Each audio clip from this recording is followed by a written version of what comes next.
O garoto que nasceu na ilha de Córcega teve uma infância difícil estudando em um país estranho e com a língua diferente.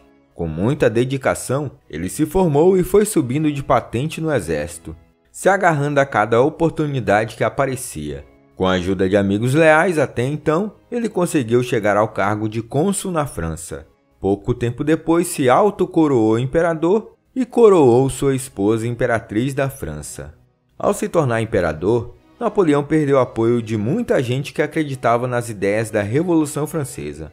Para muitos, ele não defendia esses valores, mas era apenas um ditador. Uma das personalidades mais famosas dessa época era Ludwig van Beethoven. Ele admirava os ideais da Revolução Francesa, e Napoleão era como se fosse sua personificação. Em 1803, o músico começou a compor a Terceira Sinfonia, e com muito entusiasmo pensava em dedicar a Napoleão. Porém, no outono, o compositor começou a repensar sobre a dedicatória. Quando Napoleão se proclamou imperador da França em maio de 1804, Beethoven se revoltou e foi à mesa onde estava a obra já pronta. Ele pegou a página título e riscou o nome Bonaparte tão violentamente com a faca que criou um buraco no papel. Mais tarde ele mudou o nome para Sinfonia Heróica, composta para celebrar a memória de um grande homem. Apesar de rasgar a dedicatória, Beethoven ainda admirava Napoleão, mas quando o imperador retornou a invadir a Áustria e a região da Prússia, Beethoven deixou de lado seus sentimentos. Após a coroação, o novo casal imperial ficou plenamente ocupado durante os meses seguintes, acompanhando a lista de festividades prescritas em detalhes minuciosos pelo imperador. Napoleão, já presidente da República da Lombardia, a qual ele próprio havia criado, decidiu na primavera de 1805 que deveria também ser rei. Ele e Josefina foram até Milão, visitaram os principais pontos da primeira e segunda campanha italiana. Ao retornar para Paris, o imperador providenciou para que tudo na cidade, assim como tudo que cercava ele, proclamasse a majestade e o poder do império. A arquitetura, decoração e monumentos comemorativos deviam expressar o poder político. Napoleão, que tinha um senso de proporção inato e uma apreciação pela perspectiva aristocrática, assim como pela autopropaganda, cometeu poucos erros durante esse período, como a reintrodução da escravidão nas colônias francesas. E também esteve a um passo de demolir todo o Palácio de Versalhes. Ele não gostava, achava feio. Nesse início ainda triunfante, ele se empenhou na tarefa de construir monumentos importantes e esplêndidos, para celebrar si mesmo, embora não desejasse autoglorificação. A princípio ele queria um elefante de 18 metros na rua Champs-Élysées, mas ele foi substituído por um arco do triunfo gigantesco. Ele só ficou pronto bem depois da morte de Napoleão, e hoje é um dos principais pontos da capital francesa. Napoleão ainda viveu para ver uma coluna de bronze em homenagem ao grande exército na Praça Vendôme, sobre a qual foi colocada uma estátua do imperador. A coluna em si foi feita dos canhões derretidos dos austríacos, capturados em Wagram. O monumento foi inaugurado em 1810. Napoleão, embora não gostasse particularmente dos parisienses, queria tornar Paris a melhor cidade da Europa, a capital das capitais. E foi ali que ele concentrou suas obras públicas e construções. Ele introduziu a iluminação a gás em Paris e também desenvolveu uma nova numeração das ruas. Foi ele quem decidiu que cada rua deveria ter números pares de um lado e ímpares do outro. Além dessas obras, Napoleão tinha que destinar dinheiro para a esposa. Os gastos de Josefina já eram lendários. Nenhuma rainha jamais teve uma coleção de joias como as de Josefina, porque além de sua coleção pessoal, a imperatriz possuía também as joias da coroa da França. Parecia que tudo ia bem no império, mas o sono do imperador iria ser perturbado. Logo, novas coalizões se formariam e as batalhas se estenderiam por longos anos.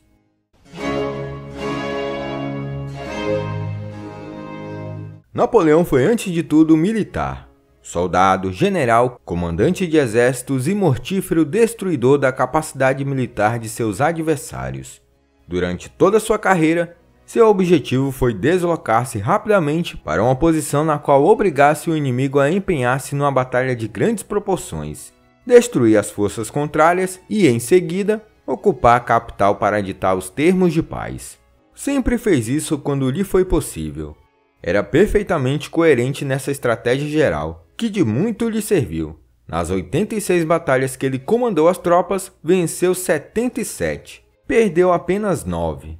A velocidade, portanto, era essencial nos métodos de Napoleão. Usava-a tanto para assegurar a maior disparidade possível entre suas forças e as do inimigo, atacando antes que este estivesse completamente mobilizado e posicionado, quanto para ter a vantagem da surpresa em termos estratégicos e táticos. Deslocou pela Europa numerosos exércitos, sabendo se deslocar rapidamente por rotas pequenas. Além disso, era auxiliado por competentes oficiais. Mas toda essa tática dependia de cavalos, e o consumo de cavalos do exército francês era assustador. Milhões deles pereceram durante as guerras. Tanto é que entre 1810 e 1815, a qualidade dos cavalos era bem inferior, o que explica um pouco a perda de eficiência do exército de Napoleão.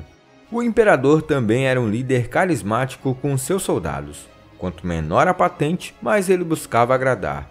Além disso, no exército dele as promoções se davam por merecimento. No Império de Napoleão, o exército era uma casta privilegiada.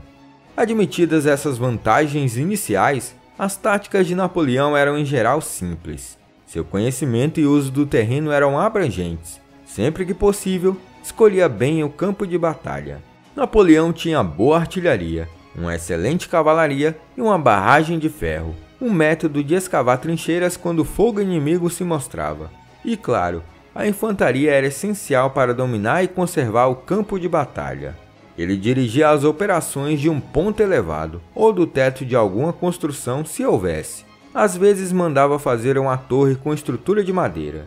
Isso, porém, era perigoso. E Napoleão, embora inquestionavelmente valente, não corria riscos pessoais desnecessários. Vestia-se com o uniforme verde escuro dos caçadores da guarda, por vezes com um casaco cinza por cima, o que o tornava pouco visível.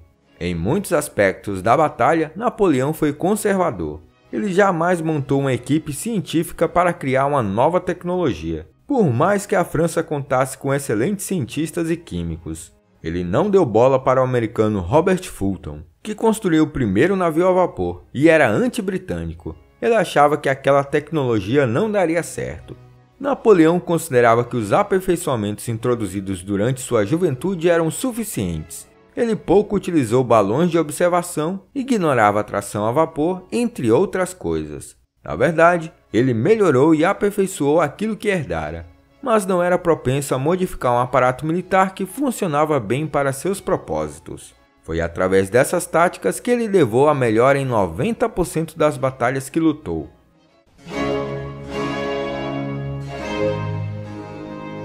A paz com a Inglaterra, firmada pelo Tratado de Amiens, não durou muito.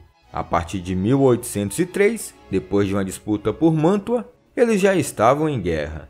E foi durante esse período que uma invasão das Ilhas Britânicas pelos franceses se tornou possível.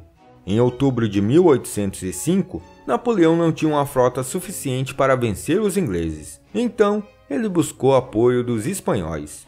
Teoricamente, seria fácil atravessar o Canal da Mancha e desembarcar suas tropas. No entanto, o estreito canal estava bloqueado pela mais poderosa armada naval da época, a Royal Navy. As fragatas inglesas vigiavam os portos franceses, mantendo as naus continentais presas às docas. O mesmo ocorria nos portos espanhóis sob controle francês no Mediterrâneo, o que desmembrava a frota de Napoleão, e seria necessário unificá-las para se ter alguma chance real de invasão.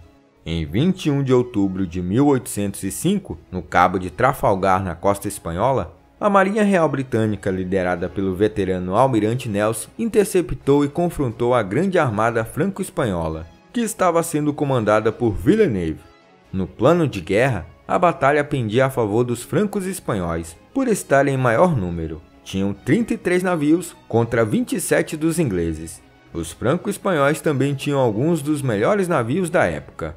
Mas foi a estratégia revolucionária de Nelson que decidiu a batalha.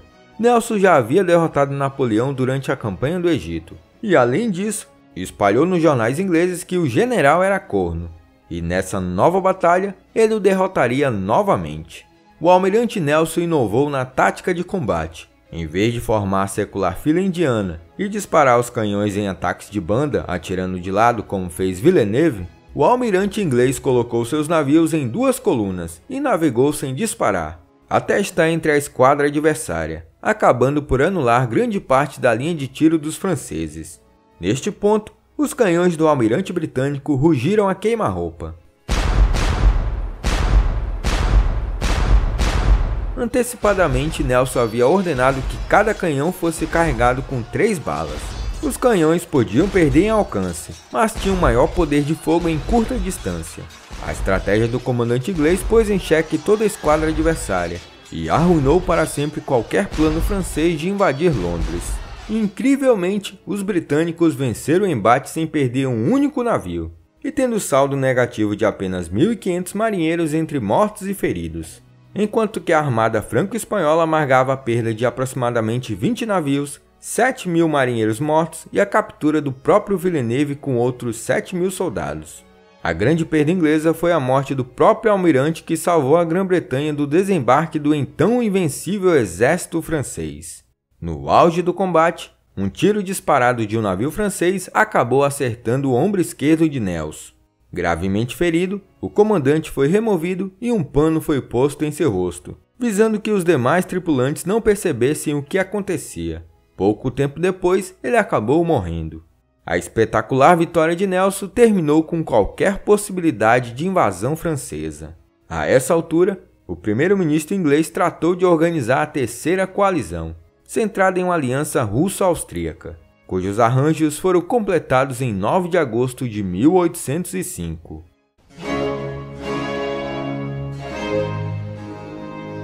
Os britânicos proporcionaram subsídios no valor de 12 milhões de libras esterlinas e acordaram com os suecos os assentamentos de tropas no norte da Alemanha, o que levou a Prússia a juntar-se à aliança no outono. A ideia principal era uma invasão austríaca da França, apoiada por 250.000 soldados russos. Mas Napoleão rapidamente deslocou seu grande exército para a Itália e a Alemanha. Nem teve tempo para ficar lamentando pela perda em Trafalgar. A rapidez de suas ações contrastavam fortemente com a lentidão dos movimentos austríacos e mais ainda dos russos.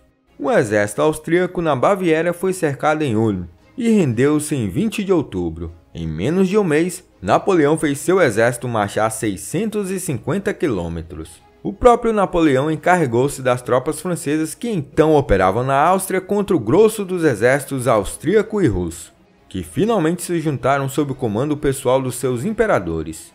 Em outro golpe veloz, Napoleão percorreu mais 560 quilômetros para o leste, ocupou a capital austríaca e em Austerlitz partiu o exército austro-russo em 2. Mediante uma série de estratagemas, inclusive o ocultamento do poderio de seu exército, Napoleão conseguiu uma brilhante vitória. A Batalha de Austerlitz ocorreu em difíceis condições de inverno, com frio, nevoeiro, pequenos lagos congelados, neve e gelo em terreno com rochas e pântanos. As forças austríacas e russas combinadas chegavam a 90.000 homens, com 280 canhões. Napoleão tinha 73.000 homens e 139 peças de artilharia. Mas sua astúcia convenceu os aliados de que ele tinha apenas 40.000 soldados. Os aliados acreditavam que tinham uma superioridade de 2-1. Assim, Napoleão tomou a posição defensiva. Ele tinha um terreno de sua escolha e o escolhera bem. Ao contrário de seus hábitos, animou os inimigos a atacar primeiro, embora estivesse preparado para lançar seus próprios ataques de cavalaria e infantaria. E foi isso que ele fez depois que os russos e austríacos ficaram indecisos. A batalha começou às 8 da manhã, quando ainda estava escuro, e praticamente já havia terminado no início da tarde, com as forças aliadas em retirada. Napoleão triunfou em Austerlitz por 3 motivos. Tinha completa unidade de comando, as suas ordens foram obedecidas de forma rápida e integralmente, e por último, as unidades francesas operaram em extrema eficiência. Os aliados perderam 27.000 homens, enquanto o exército francês sofreu 9.000 baixas, a maior parte feridos. Conta-se que os russos estavam fugindo por sobre os lagos congelados. Os artilheiros prepararam rapidamente balas em brasas e as atiraram sobre o gelo, rompendo-o e causando a morte de 2.000 russos por afogamento. Austerlitz acabou com a terceira coalizão. O imperador austríaco, cansado da campanha ativa, no dia seguinte pediu uma negociação de paz, assinando o Tratado de Presburgo. Já o czar russo Alexandre I, humilhado, afirmou: "Somos crianças na mão de um gigante."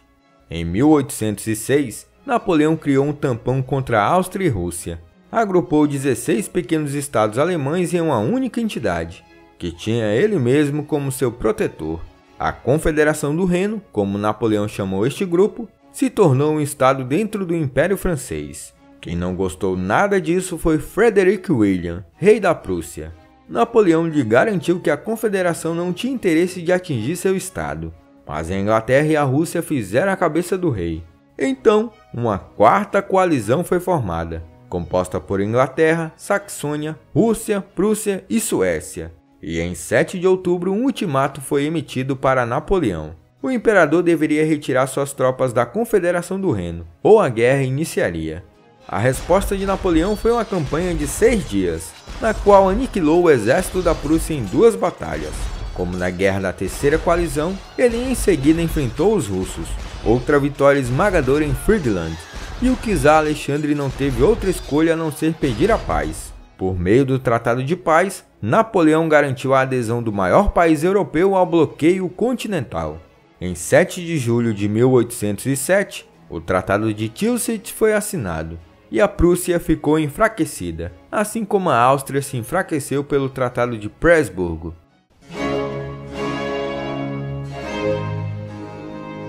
No meio dessa quarta coalizão, 2 coisas importantes aconteceram. A primeira foi a decretação do bloqueio continental. Em 21 de novembro de 1806, em Berlim, Napoleão assinou o tratado que incluía o fechamento dos portos prussianos ao comércio britânico. E numa tentativa de atingir um inimigo que não mais poderia atingir pelo mar, este decreto de Berlim deveria ser ampliado para se tornar o famoso bloqueio continental, através do qual a proibição era ampliada a todos os aliados e vassalos da França. O imperador acreditava que o bloqueio iria arruinar a Inglaterra. No lugar de invadir aquele país, ele o faria passar fome. O bloqueio, é claro, iria privar todos os outros países continentais de seu maior parceiro comercial, assim como de todos os produtos coloniais.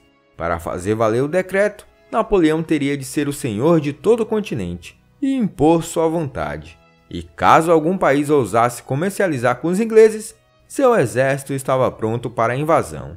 As guerras contra a Espanha e a Rússia não teriam outra causa. Enquanto Napoleão usou a força de seu grande exército para obrigar os países do leste europeu a aderirem ao bloqueio continental, nos países ibéricos ele tentou fazer acordos. No entanto, a Espanha entrou em uma crise dinástica e Napoleão aproveitou a ocasião para colocar seu irmão José no trono espanhol. E a Portugal resolveu jogar com o imperador. Desde o século XVIII, Portugal tinha acordos econômicos com a Inglaterra, e aderindo ao bloqueio continental, poderia facilmente perder seu império ultramarino para os ingleses. Então, desde 1805, Dom João VI procurou ficar no fio da navalha, entre França e Inglaterra, até que em 1807 ele recebeu um ultimato: ou ficaria do lado dos ingleses ou do lado dos franceses. Naquele estilo, é na mão no pé, cabra. Como ele não estava respondendo o imperador francês, Napoleão decidiu enviar Junot para capturar Portugal sem aviso. E ele tinha apenas um exército minúsculo.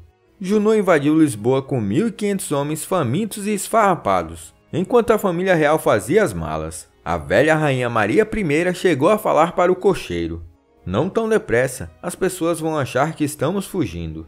Os Bragança navegaram para o Brasil em novembro de 1807, chegando aqui 3 meses depois, enquanto Portugal passou a ser ocupado pelos franceses. A segunda coisa importante que aconteceu nesse período foi que Napoleão conheceu Maria Walewska, a mulher que lhe daria um filho e deixaria a situação de Josefina preocupante. Maria Walewska era polonesa. Na época, a Polônia era um país repartido entre a Prússia, a Áustria e a Rússia.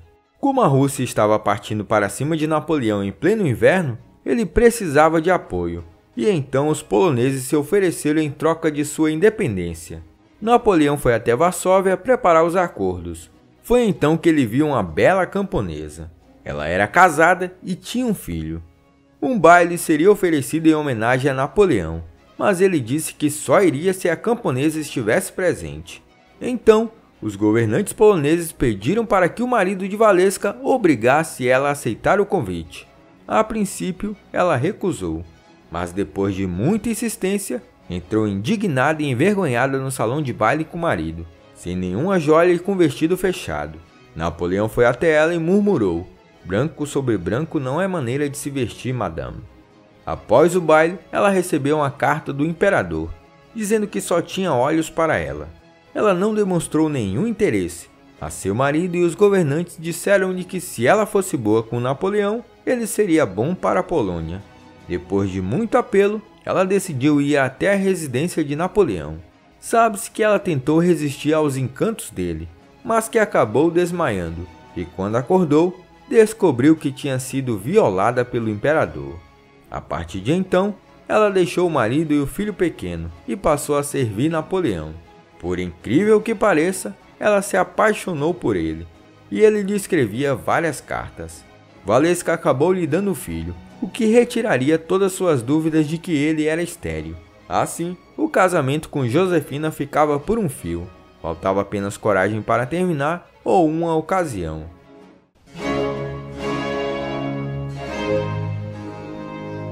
Após vencer a terceira e quarta coalizão, o Império Napoleônico atingiu seu ápice. Ele venceu exércitos superiores em número e por pura habilidade militar, a mesma que lhe havia trazido tantas vitórias na Itália. Com essas conquistas, Napoleão tinha a intenção de conservá-las, como o meio mais seguro e talvez o único de manter seus inimigos afastados. Para isso, organizou cada componente com cuidado e pensando no todo. Mas era Napoleão que governava 70 milhões de pessoas dentro do império. Ele deu uma coroa de rei para 3 de seus irmãos e colocou seus marechais de confiança em outras localidades. A guerra então deslocou-se para a Espanha, que cada vez mais se tornava nacionalista e anti-francesa. Ela fora aliada da França e perdera sua frota em Trafalgar, em 1805. Napoleão considerava aquele país atrasado. E a situação piorou por lá após Trafalgar. O Império Colonial Espanhol entrou em decadência. A América Latina entrou em processo de independência, o que resultou em disputas internas e ameaças de guerra civil na Espanha. Ambas as facções apelaram para a mediação de Napoleão. Este, que não era besta, tomou os pedidos como justificativa para uma invasão aberta, o que ocorreu em março de 1808. Iniciava-se assim a Guerra Peninsular. Napoleão não teve dificuldades para tomar Madrid, mas, quando depois o rei Bourbon estabeleceu um regime fantoche sobre seu irmão José, os espanhóis ficaram com orgulho ferido. Em maio, ocorreu um levante nacional, que começou em Madrid e espalhou-se rapidamente após a coroação de José, em junho. José era rei da Espanha somente nos lugares onde havia presença militar francesa. E para subjugá-la permanentemente, seria necessário um exército de ocupação contínua. Napoleão jamais enfrentara uma situação semelhante. A ideia básica das guerras até então era, uma vez vencida a batalha, ocupava-se a capital, ocupando a capital, o país invadido pedia paz. Os austríacos tinham feito isso, os prussianos também, vou nem falar dos portugueses. Mas, na Espanha, quanto mais o imperador mandava tropas, mais os espanhóis resistiam. Havia 30 mil soldados em Madrid sob o comando de Murat, mais 25 mil estavam em Portugal comandados por Junot, 15 mil na Catalunha e 30 mil como reserva em Castela. Ao total, dava em torno de 120 mil soldados. O exército espanhol sofreu seguidas derrotas sem mudança na situação geral, mas logo começou a faltar comida para os militares franceses. Tudo tinha que ser enviado da França, que demorava no envio. Assim, os soldados franceses começaram a tomar as provisões dos camponeses, e aqueles que se recusavam a dar eram assassinados, entre outras coisas horripilantes que foram feitas. Logo, grupos isolados começaram a atacar os soldados franceses em represália. Em retaliação, aldeias inteiras foram incendiadas. A Espanha tornou-se um representante dos piores horrores da guerra, tão extraordinariamente retratados por Goya. Diante da complicada situação, Napoleão tomou o controle das tropas, retomou Madrid, que havia sido evacuada por seu irmão, mas os grupos isolados continuavam a atacar em forma de guerrilha. Depois de 3 meses, Napoleão decidiu voltar para a França. Disse que tinha resolvido a situação, mas nada estava resolvido. A Guerra Peninsular continuaria por mais 6 anos. Faria o exército de Napoleão sangrar de pouquinho em pouquinho. Foi a campanha mais prolongada de todas, e seria um prelúdio do que Napoleão encontraria na Rússia. Porém, lá teria o famoso inverno. Guardadas as devidas proporções, a Espanha foi o Vietnã de Napoleão.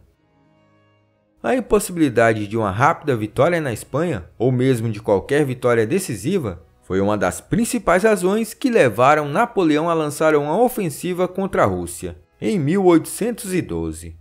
Enquanto isso, a Áustria, que ficou de fora da Quarta Coalizão, aproveitou para se rearmar. Vendo o levante na Espanha e contando com a ajuda dos ingleses, eles decidiram participar de uma Quinta Coalizão.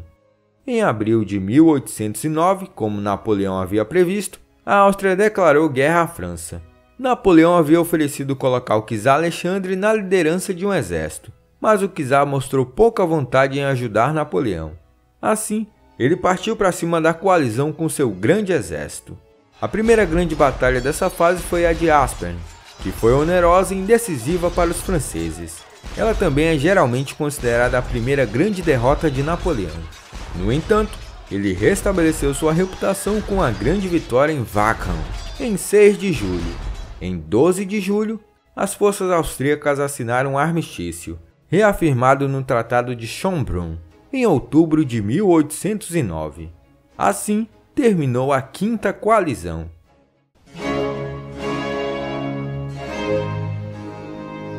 Após a vitória na Quinta Coalizão, Napoleão começou a se preocupar com o futuro de seu império. A Rússia não lhe dava certezas, muito menos a Áustria e a Prússia. Ele não tinha herdeiro e a qualquer momento poderia sofrer um atentado e morrer. Logo ele começou a pensar. Um novo casamento poderia lhe trazer um filho e possivelmente a união com a casa dinástica de verdade. Mas Napoleão ainda era apaixonado por Josefina. Depois de pensar muito, em outubro de 1809, ele decidiu que deveria sacrificar seus sentimentos por Josefina e os dela por ele. A situação agora era tão grave que ele deveria se casar novamente como o único caminho para a paz. Em 30 de novembro de 1809, nas Tuileries, Napoleão disse a Josefina que mandaria anular o casamento deles. Ele disse: "Eu ainda a amo, mas na política não há coração, apenas cabeça." Josefina desmaiou, depois chorou e implorou, mas sem sucesso. O casamento foi anulado. Em 15 de dezembro, após 14 anos, Josefina saiu da vida de Napoleão. Ela partiu para viver em Malmaison. Um mês após a separação, ele escreveu: "Eu quero muito vê-la, mas tenho de ter certeza de que você está forte e não fraca. Eu estou um pouco fraco também, e isto me deixa terrivelmente infeliz."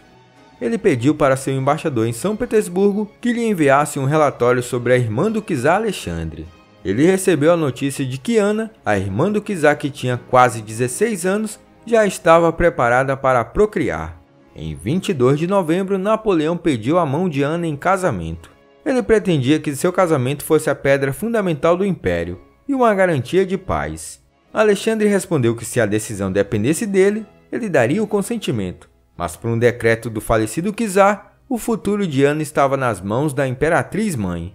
Ela, quando consultada, começou a colocar barreiras e disse que precisava pensar. Napoleão contava com aceitação rápida, mas com pedido de tempo e fraqueza de Alexandre frente à mãe, ele passou a esperar pelo pior, até que a resposta chegou. Ana poderia se casar com ele, mas ele deveria esperar ela completar 18 anos. Napoleão ficou ofendido e desapontado.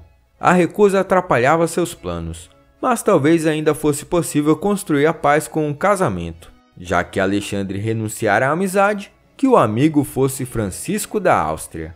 Em 6 de fevereiro de 1810, Napoleão pediu a mão da filha do imperador austríaco, Maria Luísa, que tinha quase 18 anos. O pedido foi bem recebido. Francisco havia perdido várias províncias após a última guerra, e ele esperava que uma aliança matrimonial estimulasse Napoleão a devolver algumas delas. Napoleão ficou maravilhado e passou a preparar o itinerário para a chegada da esposa na capital francesa. Já Maria Luísa detestou saber que iria se casar com ele e suplicou ao pai para que ele recusasse o pedido, mas não tinha jeito. Ela deveria cumprir seu dever de Estado. O casamento por procuração ocorreu em Viena em 11 de março de 1810. Fizeram-se os banquetes e a arquiduquesa partiu para a França. Em 27 de março, eles estavam juntos. Para ele, a primeira noite passou voando. E para a noiva, não tinha sido tão ruim quanto ela esperava. Pediu-me que fizesse outra vez, disse Napoleão relatando sobre a primeira noite. Quase uma semana depois, Napoleão e Maria Luísa se casaram formalmente em Paris. Todos perceberam que a noiva era mais alta que o noivo. O tão aguardado herdeiro do imperador nasceu em 20 de março de 1811. O menino foi chamado de Napoleão Francisco Carlos José Bonaparte, futuramente Napoleão II, rei de Roma. Após isso, Napoleão estava feliz nas Tuileries, comendo sobremesa com a esposa e brincando com o filho. Não tinha vontade de ir para o campo de batalhas, queria ficar em casa com a família. Mas seu império desmoronava. Era muito vasto, impossível para um homem só governar, e o inverno estava chegando. Como dizia Game of Thrones, The Winter is coming.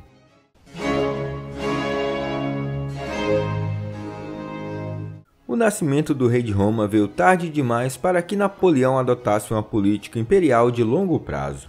Isso teria feito seguir um esforço consciente e contínuo para governar no interesse dos povos que submeteu. Com as altas cargas tributárias, guerras intermináveis e imposição da vontade francesa em outras nações, a maior parte da Europa passou gradualmente a odiar Napoleão. Para a gente comum, a chegada dos exércitos franceses frequentemente acarretava a perda de suas lavouras, armazéns, cavalos e gado, o incêndio de suas fazendas e celeiros, a violação de esposas e filhas, a obrigação de aquartelar soldados e a transformação de suas amadas igrejas locais em estábulo para cavalos. Na Península Ibérica, o povo já se levantava contra a ocupação francesa. Não demorou muito para o leste mostrar sinais de descontentamento. E numa falta de vitória decisiva na Espanha, Napoleão não poderia deixar que outra nação se levantasse contra seu império. Ele já vinha tendo vários descontentamentos contra seu aliado russo. Napoleão havia se entendido com o czar em Tilsit e o chamara de amigo. Além disso, falou que se ele fosse uma mulher, casaria na hora, pois o achava muito bonito. Mas, para o gosto do imperador, o relacionamento entre ambos era muito desigual. Alexandre não demonstrava a mesma alegria com a amizade. Além disso, o czar havia insultado e depreciado Napoleão ao recusar em conceder a mão de sua irmã em casamento. Evidentemente, o czar não considerava Napoleão digno de entrar para a família. Apesar de todas as vitórias e feitos, ele ainda era ilegítimo para os Romanov. O Grão-Ducado de Varsóvia, que Napoleão criara na Polônia, também era uma fonte constante de atrito entre os dois. O imperador alimentava os poloneses com a possibilidade de um reino polonês restaurado e aumentado, que englobaria território russo, e isso enfurecia os russos. Mas a principal razão da discórdia, entretanto, era o bloqueio continental. Embora o czar estivesse comprometido com a sua implementação, realizá-lo estava além de suas forças. De qualquer forma, o bloqueio era contrário aos interesses econômicos da Rússia. Em 1811, a economia do Báltico estava arruinada. Dessa forma, era impossível continuar respeitando o bloqueio continental. Em abril de 1812, Alexandre emitiu um ultimato. Napoleão deveria retirar suas tropas da Prússia e do Grão-Ducado de Varsóvia, como uma preliminar para um novo acordo das fronteiras da Europa. Napoleão considerava o Grão-Ducado de vital importância para o Império. Se ele cedesse, a Rússia o tomaria. Depois avançaria para a Prússia e Áustria. Eles avançariam para a Confederação do Reino e Itália. O Império chegaria ao fim e a França de volta às suas fronteiras pré-revolução. Napoleão relutava em declarar guerra à Rússia. A Inglaterra dava sinais de desgaste. Ele tinha paz segura com a Áustria. Se fosse para uma guerra contra a Rússia, essa guerra deveria ser rápida e imediata. Assim, ele passou a mobilizar um histórico exército europeu, contando com soldados de 20 nacionalidades diferentes. Juntos, eram 650 mil soldados. Quase todos os comandantes dos exércitos eram franceses, assim como um terço dos soldados. Apesar de ser o maior exército até então, ele iria se espalhar na Rússia por uma área de 100 ou 150 quilômetros, o que o tornava alvo fácil. O plano do imperador era colocar-se rapidamente entre os dois exércitos russos, derrotar um ou, se possível, os dois, e prosseguir rapidamente para Moscou. Calculava que a derrota militar traria o czar à mesa de negociação e, se isso não desse resultado, a perda da antiga capital Moscou não lhe daria alternativa a não ser a capitulação. No verão, as grandes planícies russas eram escaldantes e praticamente sem água. O primeiro inimigo do imenso exército foi o calor, juntamente com a sede, a água insalubre e as doenças daí recorrentes. Ao final do verão, o tamanho efetivo do exército fora reduzido à metade, e começara a prática fatal de matar seus próprios cavalos. A marcha tornou-se penosa. Grandes quantidades de suprimentos foram deixados em depósitos, mas, tal como na Espanha, não era possível subornar os camponeses a prover as rações das tropas que avançavam. Nem a tortura deu resultado. Os camponeses queimavam plantações e, sempre que possível, matavam os membros desgarrados da grande armée. Somente no final da primeira semana de setembro, após quase 12 semanas de marcha, Napoleão conseguiu entrar na grande batalha que desejava.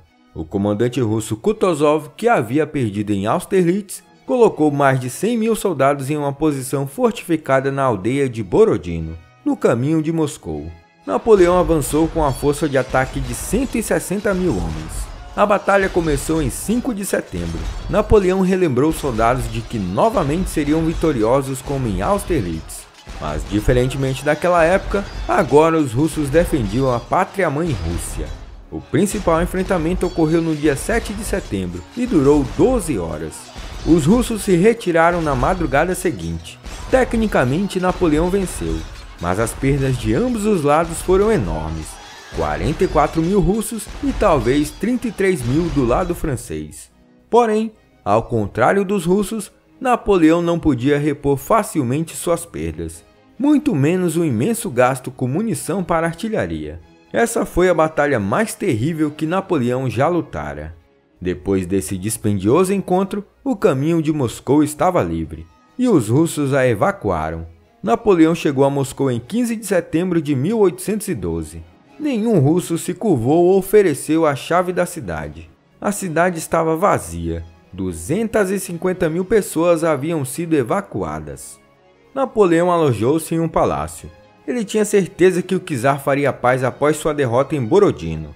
Naquela noite, incêndios esporádicos aconteceram em Moscou. Sem mangueiras ou bombas, os franceses tiveram que combater o fogo com baldes.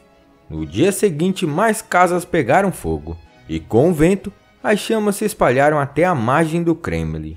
Em 4 dias de incêndio, 80% da cidade foi consumida pelo fogo.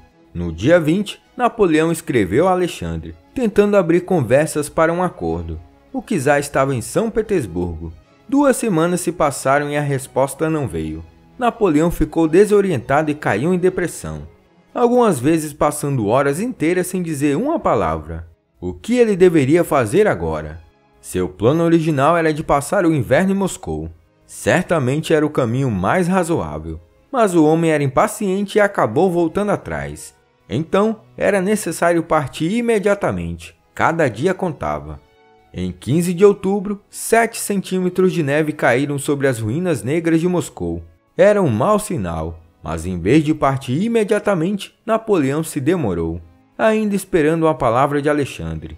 Então, em 18 de outubro, Murat foi atacado por Kutuzov, perto de Moscou. Esse ataque tirou de Napoleão seu otimismo de conseguir um acordo. Assim, a ordem foi dada. A retirada de Moscou deveria ser feita. Eles ficaram 35 dias na cidade. Napoleão contava com pouco mais de 100 mil soldados nessa volta, sendo 15 mil da cavalaria. Os cavalos eram o elo fraco dessa travessia, pois não haveria comida para eles. As tropas foram se arrastando no inverno incessante, sofrendo aqui e ali ataques dos cossacos. Em 6 de novembro, eles enfrentaram frio de 22 graus negativos. Embora envoltos em peles e casacos forrados, os homens não tinham proteção no rosto. Seus lábios racharam, os narizes congelaram, os olhos ficavam ofuscados pela neve. E além disso, eles eram constantemente confrontados pelos cossacos, e embora a rota fosse horrível, não compensava sair dela. Para muitos, a luta para se alimentar e conseguir abrigo se tornou a única coisa que importava. Ao anoitecer, os homens tiravam as entranhas de cavalos que haviam morrido por comer neve e entravam nas carcaças para se manter aquecidos. Napoleão chegou a Smolensk em 9 de novembro. Até então seu exército tivera de lutar contra o frio e a fome. Agora teria de enfrentar os russos.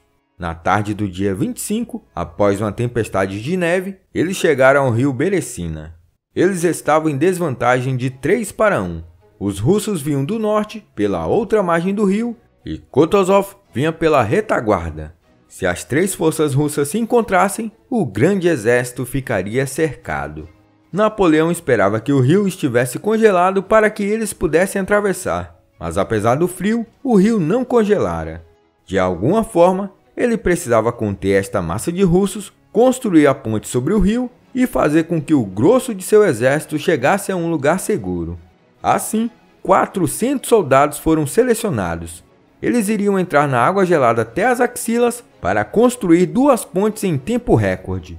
Seria uma ponte leve para a infantaria e uma mais pesada para as carroças e canhões. Em 24 horas, os caras conseguiram construir as 2 pontes. Logicamente, a maioria dos 400 homens morreram como resultado das 24 horas no gelo. Napoleão cruzou Beresina na tarde do dia 27. Durante o dia inteiro e a noite, homens cansados e material pesado atravessaram o rio. Pela manhã do dia 29, os russos chegaram. Faltavam 25.000 homens a atravessar.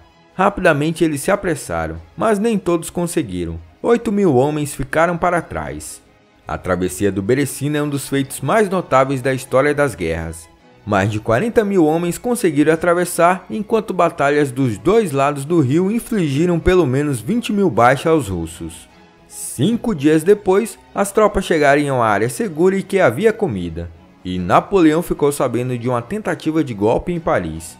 Foi então que ele entregou o comando para Murat, montou em um trenó e partiu rumo a Paris em um frio de 25 graus negativos. Após 4 dias e 5 noites de 16 horas no trenó, ele chegou em Varsóvia. Foi então que ele soltou um boletim informando suas perdas terríveis, embora ele tenha culpado o inverno antecipado. Os franceses, acostumados com 14 anos de vitórias, ficaram atônitos e chocados. Em dezembro, a viagem de Napoleão chegou ao fim. Ele estava agora em Paris.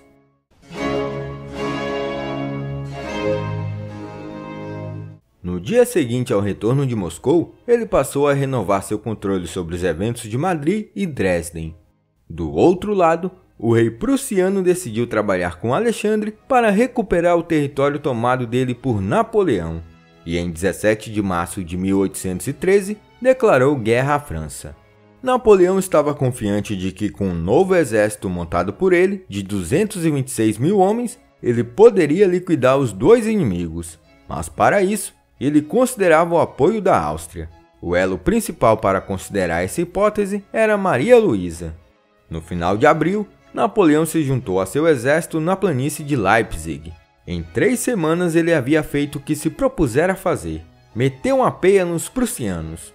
Mas depois da peia, os russos chegaram junto, e nesse momento Napoleão pensou, tá tranquilo, meu sogrão me ajuda. Mas Francisco não enviou tropa alguma, segundo ele, todas haviam sido perdidas na retirada de Moscou. Napoleão propôs que os 2 se encontrassem, mas Francisco não mostrou interesse no encontro e enviou seu ministro do exterior, o conde Clemens Metternich.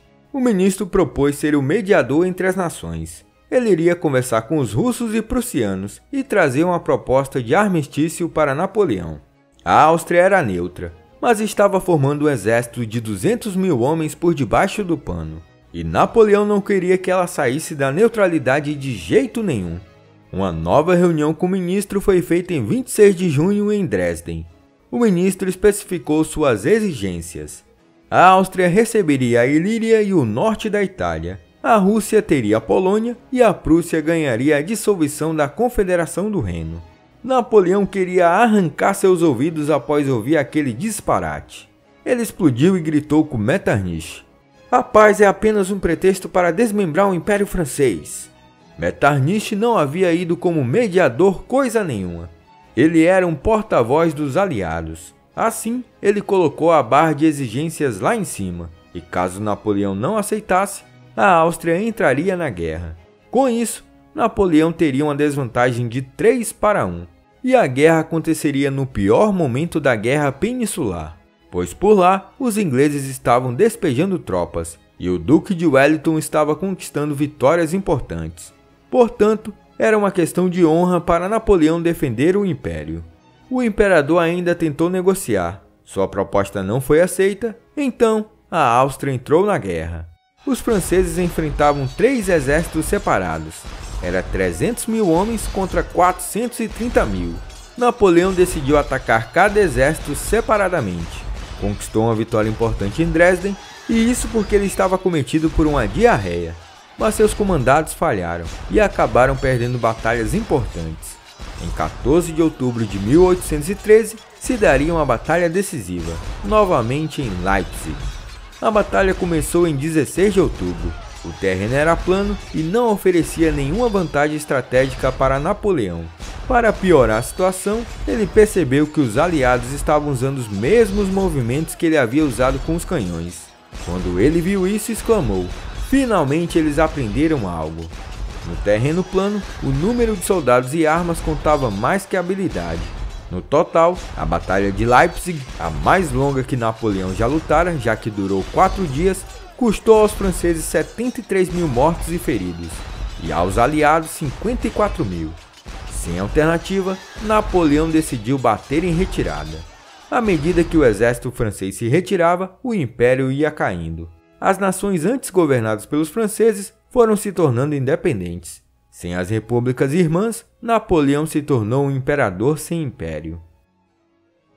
Napoleão voltou a Saint-Cloud em 10 de novembro e imediatamente pediu 300 mil homens aos conselheiros. De agora em diante, a guerra seria lutada em território francês. Longe dali, em Nápoles, Murat desertara. Ele fora amigo de Napoleão durante 20 anos. Em 28 de fevereiro, os aliados estavam a apenas 64 quilômetros de Paris. Maria Luísa e seu filho foram mandados para fora de Paris. Napoleão pegou seus homens e foi para as fronteiras. Ele iria tentar evitar a entrada dos aliados em seu território. Enquanto isso, José Bonaparte ficou comandando tropas ao redor de Paris. A tarefa dele era muito simples: evitar uma invasão na capital. Mas em 30 de março, ele abriu conversas com o czar Alexandre. Um armistício havia sido organizado. As tropas francesas foram evacuadas da capital, e as chaves de Paris foram entregues nas mãos do czar. Napoleão ficou profundamente abalado. Ele havia perdido seu império e agora sua capital. Ele seguiu para a fortaleza Fontainebleau. No dia seguinte, os aliados estavam em Paris conversando com Talleyrand sobre o que fazer com Napoleão e com a França. Existiam 2 caminhos para a paz. Napoleão abdicaria e Maria Luísa ficaria como regente em nome do filho. Ou os Bourbons poderiam ser restaurados. Talleyrand convenceu os aliados de que a melhor maneira para que a paz prosperasse seria adotar a segunda opção. Em 1º de abril, Napoleão foi deposto e Luís XVIII foi restaurado. Com um pouco de resistência, Napoleão aceitou a rendição. Alexandre sugeriu que ele pudesse residir na ilha de Elba. Já Maria Luísa ficaria com o Ducado de Parma. Napoleão queria que ela ficasse também com a Toscana, mas os aliados não aceitaram, pois ela poderia ficar muito próxima do marido. Embebecido pela melancolia e frustrado por se ver sem seu império, sem sua capital, sem esposa e filho, Napoleão decidiu se matar. Ele acabou tomando veneno, mas a concentração era tanta que ele acabou vomitando e ficou passando mal durante dias. Após isso, ele passou uma semana em Fontainebleau esperando os oficiais que o levariam para Elba. Quando os oficiais chegaram, ele abraçou Caulaincourt, um oficial que se manteve fiel até o fim. Depois levantou sua mão esquerda e disse para seus soldados: "Adieu, guardem-me em sua memória." Foi um fim melancólico e confuso para um grande império. Napoleão chegou a Elba em 4 de maio de 1814. No mesmo dia, Luís XVIII chegou a Paris. Para apaziguar seu orgulho, Napoleão foi nomeado administrador de fato da ilha. Seu título era Imperador e Governante de Elba, naturalmente uma zoação dos aliados. De imperador de metade do continente com mais de 70 milhões de pessoas, ele agora era príncipe de uma ilha com no máximo 25 mil pessoas. Pouco depois de chegar a Elba, ele recebeu uma triste notícia. Josefina havia falecido. Ela agora está feliz, ele disse. Napoleão tinha consigo 1000 soldados e uma pequena corte. Além disso, ele receberia uma pensão de 2 milhões de francos por ano. Mesmo assim, era um valor baixo para os padrões do ex-imperador. Na pequena ilha, Napoleão começou a sentir muito tédio e medo do que poderia lhe acontecer. Além disso, recebia notícias de que Luís XVIII não recebeu nenhuma simpatia do povo francês. Napoleão recebia cartas e visitantes que lhe pediam para voltar, mas em sua maioria ele recebia apenas visitas e cartas de apoiadores. O encanto do imperador se rompera devido aos anos de guerra e o colapso do império. Tudo indica que foi no dia 15 de fevereiro de 1815 que Napoleão tomou a decisão de retornar para a França. Em 26 de fevereiro ele zarpou de Elba, levando consigo seus guardas. 3 dias depois, a pequena frota desembarcou na França e desembarcou sem nenhuma resistência. Eles foram marchando rumo a Paris, sempre desviando das tropas Bourbon, até que foi barrado em um ponto. Ao chegar ao alcance dos fuzis, ele desceu do cavalo e caminhou ao encontro dos soldados. Percebendo que já podia ser ouvido, parou, abriu o capote e gritou: "Sou eu, Napoleão! Matem seu imperador se quiserem." Houve um grande silêncio e logo em seguida um grito de "Viva o imperador!" Em 19 de março, o rei capou o gato, foi-se embora. Napoleão entrou em Paris às 9 horas do dia 20 de março. Na capital, nem todos estavam com boa disposição para com ele, mas ele fez uma viagem de 40 dias em apenas 20, sendo recebido em cada parada com entusiasmo pelo povo. Começava assim o governo dos 100 dias.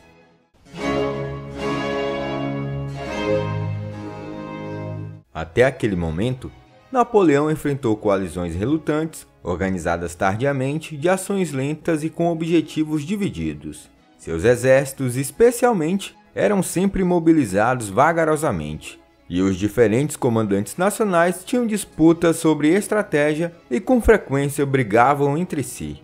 Mas depois de tanto apanhar, os antigos adversários haviam mudado. Agora governavam povos mais orgulhosos, tão nacionalistas quanto os franceses haviam sido durante 2 décadas, e que identificavam em Napoleão um inimigo perigoso.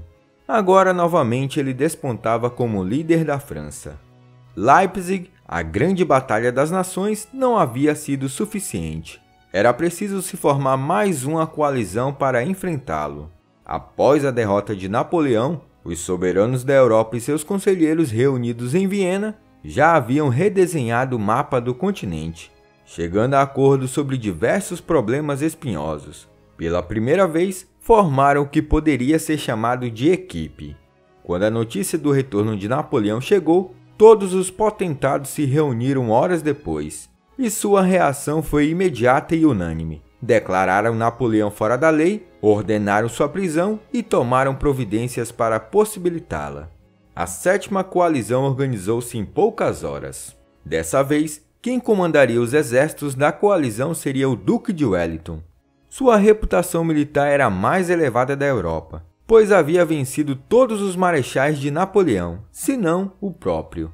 Cada um dos aliados comprometeu-se em colocar pelo menos 150 mil homens em campo, e também mantê-los até que Napoleão fosse derrotado. Do outro lado, o líder francês herdara dos Bourbon um exército de 350 mil homens, e que até o fim de março estaria pronto para seguir rumo ao norte, onde se dariam os combates.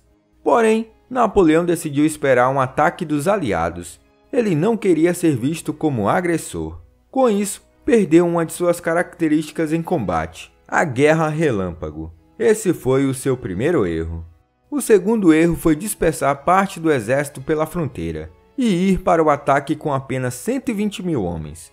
O terceiro foi ter recusado a adesão de Murat, seu melhor e mais experiente comandante de cavalaria. Napoleão se negou a perdoá-lo por ter perdido Nápoles. Em Waterloo, Napoleão enfrentaria 2 exércitos, um liderado pelo Duque de Wellington, que contava com 90.000 soldados, e outro comandado pelo prussiano Blücher, que tinha aproximadamente 120.000 homens. Napoleão partiu de Paris em 11 de junho. Esperava impedir que os britânicos e prussianos se encontrassem em Charleroi. Ele usaria sua melhor tática, dividir para conquistar. Em 16 de junho aconteceu a Batalha de Ligny contra os prussianos, e as perdas dos dois lados foram tremendas. 20.000 homens. Os prussianos acabaram batendo em retirada. Em vista da retirada prussiana, Wellington resolveu na manhã seguinte tomar uma nova posição em Waterloo. Napoleão não o atacou vigorosamente durante essa arriscada manobra, o que para alguns foi o principal erro de Napoleão em toda a campanha. Assim, o Duque de Wellington conseguiu uma posição defensiva forte e manteve a comunicação com Blücher. Para evitar que os exércitos se unissem em Waterloo, Napoleão enviou um comandado para impedir o avanço de Blücher, mas o comandado colocou-se a leste enquanto Blücher vinha a oeste. Assim, a estratégia de dividir e vencer foi de ralo. Na madrugada do dia 18, Napoleão ainda estava em vantagem. Tinha havido tempestade e trovoadas durante os dias anteriores. O solo estava lamacento. De ambos os lados, os soldados estavam fatigados e molhados. A ideia de Napoleão era atacar Wellington com tudo, enquanto Blücher não estivesse no campo de batalha. Mas para isso, ele deveria ter atacado rápido e cedo, coisa que não aconteceu. Às 6 da manhã, hora que deveria ter ocorrido o ataque, Napoleão inspecionou o campo e achou-o demasiadamente encharcado. O ataque foi atrasado para depois das 11 horas, a fim de que o solo secasse. Uma decisão tanto quanto questionável, mas naquele momento não era fácil para uma grande massa de cavaleiros e infantes avançar no chão encharcado, ainda por cima em aclive. Mas a perda de 5 ou 6 horas para o início da ofensiva, em circunstâncias nas quais o inimigo estava recebendo reforços, constituiu um erro, pois o atraso deu tempo para Blücher chegar na batalha. Ao longo do dia, a batalha encarnecida se deu. Napoleão obteve pouca vantagem contra Wellington, até que às 18 horas, as tropas de Blücher começaram a entrar em combate com o flanco esquerdo dos franceses. Às 19h30, Napoleão enviou seu ataque total. Era a última chance de vitória. O ataque foi enérgico, mas a defesa também, e um grito terrível se alçou no exército francês: recuar! Enquanto do outro lado, Wellington gritou: avançar! Às 21 horas estava tudo terminado, e Wellington e Blücher se encontraram 15 minutos mais tarde para comemorar a vitória. Napoleão Bonaparte havia sido derrotado. Waterloo foi uma das batalhas mais decisivas da história e marcou o fim do período revolucionário e napoleônico. Em 20 de junho, Napoleão entregou o comando de suas tropas. Os deputados e senadores exigiram sua abdicação, e em 21 de junho ele aceitou. Não sabia muito bem o que devia ou queria fazer em seguida. Tinha um vago projeto de ir para a América, provavelmente os Estados Unidos. Ele foi levado para o segundo exílio pela Marinha Britânica. Esperava chegar em Nova York, mas acabou chegando em 17 de outubro na ilha de Santa Helena, que fica no meio do Oceano Atlântico, longe de tudo e de todos. Na época, Napoleão tinha 45 anos. A decisão de confinar Napoleão em Santa Helena foi tomada no Congresso de Viena. Santa Helena é uma ilha vulcânica e era utilizada como lugar para refornecimento de água a caminho da Índia. Tinha clima com chuvas frequentes e nevoeiro ocasional. Napoleão foi autorizado a levar consigo um grupo de cortesãos e uma dúzia de serviçais.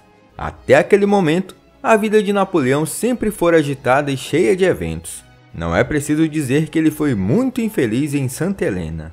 Ele trabalhava no jardim, procurou aprender inglês, organizava bailes e tinha períodos de profunda depressão ou doença, especialmente no aparelho digestivo. A partir de 1819, suas aparições em pessoa se tornaram mais raras e, de meados de 1820 em diante, ele já estava enfermo e permanecia em casa a maior parte do tempo. Napoleão acabou morrendo em 5 de maio de 1821. Em decorrência de um câncer no estômago. Existe uma teoria da conspiração de que ele tenha sido envenenado por arsênico, mas as provas científicas não são conclusivas. A morte de Napoleão Bonaparte não foi noticiada durante muito tempo, mas durante seu segundo exílio e após sua morte, o herói mítico Napoleão foi sendo criado por seus livros de memórias, biografias e romances de escritores de alto gabarito, como Victor Hugo e Alexandre Dumas. Foi no reinado de Luís Filipe de Orleans, o rei burguês, que a figura de Napoleão se reabilitou de vez. Em seu testamento, ele pedira para ser sepultado às margens do Sena. Em 1840, os britânicos concordaram com a exumação. Luís Filipe mandou seu filho buscar os restos mortais do imperador, e em dezembro daquele ano, celebrou-se em Paris um magnífico funeral. Ao final, o corpo foi trasladado para o Invalides. Ali foi preparado ao longo dos 20 anos seguintes o mais suntuoso sepulcro memorial desde a antiguidade. Sob a cúpula está a dedicatória: maior soldado que jamais viveu. Napoleão ainda causa muitas emoções e conflitos. Sua figura é valorizada por uns e rechaçada por outros. O homem que se tornou imperador e liderou a nação em uma série de conflitos que mataram milhares de pessoas, foi ao mesmo tempo o homem que garantiu a queda do antigo regime e garantiu a propagação das ideias iluministas pelo mundo. Herói ou vilão, a figura de Napoleão ainda rende muita conversa. Olá, eu sou o professor Danilo. Obrigado por assistir esse vídeo. Se você gostou, se inscreva no canal, deixe o like e compartilhe esse vídeo. Se você estiver pensando em ajudar o canal, você pode ajudar de 3 formas: tornando-se um membro, clicando no botão Seja um Membro aqui embaixo desse vídeo, apoiando na nossa campanha no Apoia-se, clicando no link do comentário fixado. No mais, é isso. Até mais!